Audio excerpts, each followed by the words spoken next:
Chairman. Mr. Chairman and colleagues, it's now day 3 of this tax debate, and this bill seems to get worse by the hour.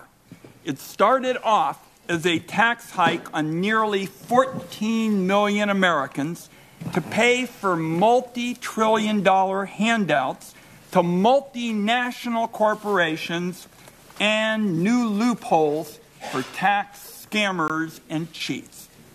Then the news broke that these corporate handouts are going to force billions of dollars in cuts to Medicare. And Republican leaders said that entitlements are next after the Congress works on taxes, which means further cuts to Medicare, cuts to Medicaid, and cuts to Social Security. Now let's cut to early yesterday afternoon. The Republicans apparently couldn't get through lunch without hatching another plot to go after Americans' health care. Apparently, sometime between the salad course and the entree, it was decided that permanent corporate tax cuts should be paid for in part by kicking 13 million Americans off their health care and raising premiums for millions more. And let's not kid around. This is not just another garden variety attack on the Affordable Care Act. This is repeal of that law.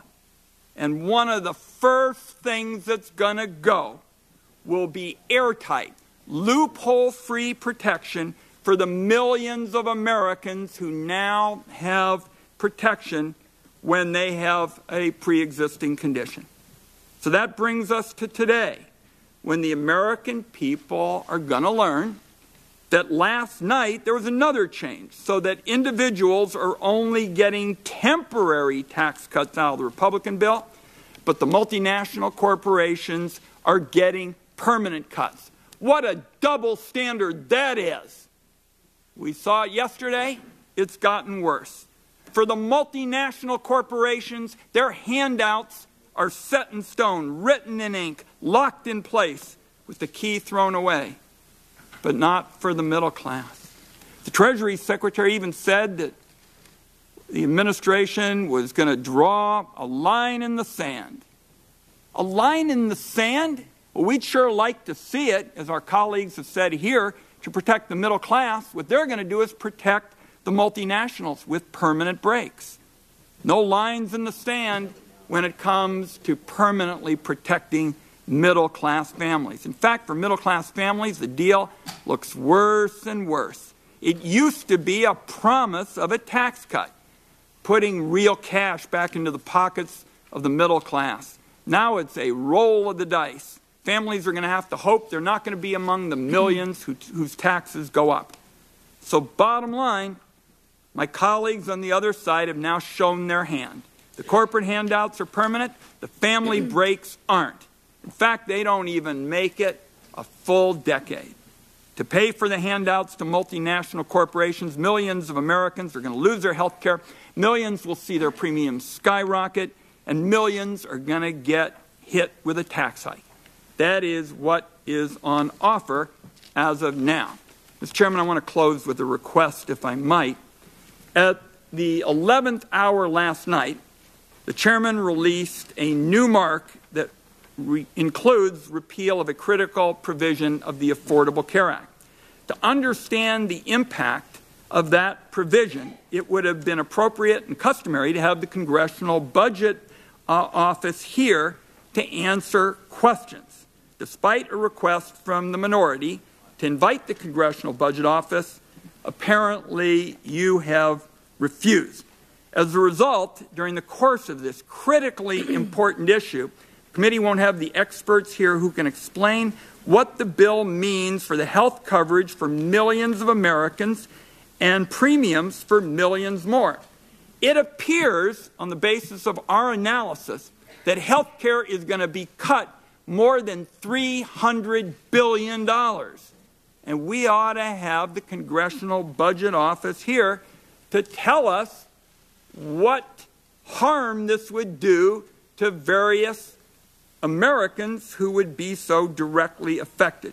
So, Mr. Chairman, before we actually formally start, I would like to ask once more that you invite the Congressional Budget Office here to tell us when $300 billion is being cut in health care, who actually is being harmed. So on behalf of the minority, Mr. Chairman, I make that request at this time. Well, this is, as you know, a tax markup. JCT is here. I already said that in my opening remarks. So let's move on. Mr. Chairman, I want to move on. Mr. Chairman, parliamentary inquiry. Yes, sir.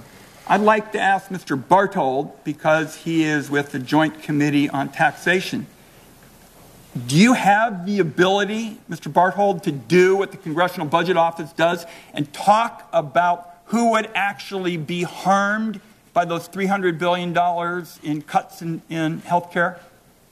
Do you have that ability? Senator Wyden, most of the analysis of the Affordable Care Act was done jointly with the Congressional Budget Office and my colleagues on staff. So we do not have expertise in all areas, but I do have some information related to it. And as you and some other members had asked yesterday, we're working on providing an updated distributional analysis of the chairman's mark as modified. I don't know if that's sufficient information to satisfy. You have. Let me take Mr. back. Chairman. Wait a minute. Let me be in control of this committee, not you. Now, I'm getting a little tired of being interrupted all the time and you calling on people and so forth. I love you personally, but we're going to run this thing like it should be run. JCT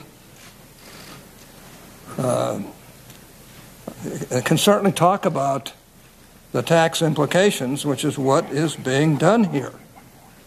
And they have every right to talk about them. They have every bit of knowledge to talk about them, and that's what we're going to do.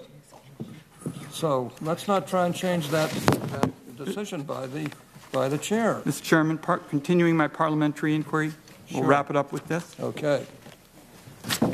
Mr. Bartold, do you have the expertise the Congressional Budget Office has to tell us who would be harmed in terms of premiums and coverage? It's a congressional budget. Let me interrupt again. This is a tax. It is a $300 billion excuse me, Senator. cut. Let me. I try not to interrupt you. I hope you don't interrupt me all day.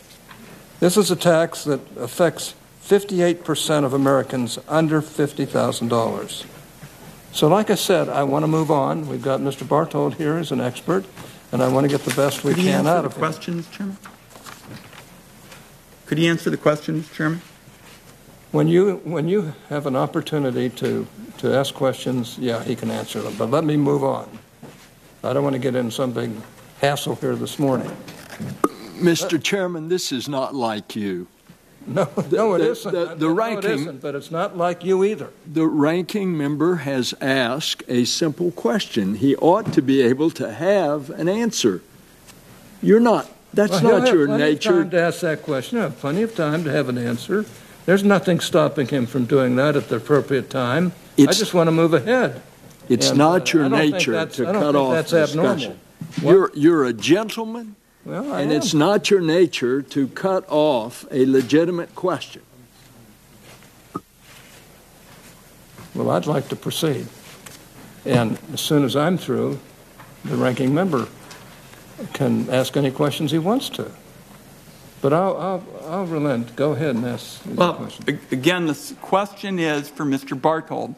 Do you have the expertise the Congressional Budget Office has to describe, given our projection, this is a $300 billion cut in health care spending, to tell us who is going to be harmed in terms of premium hikes and loss of insurance? That's the question. Do you have the expertise the Congressional Budget Office has?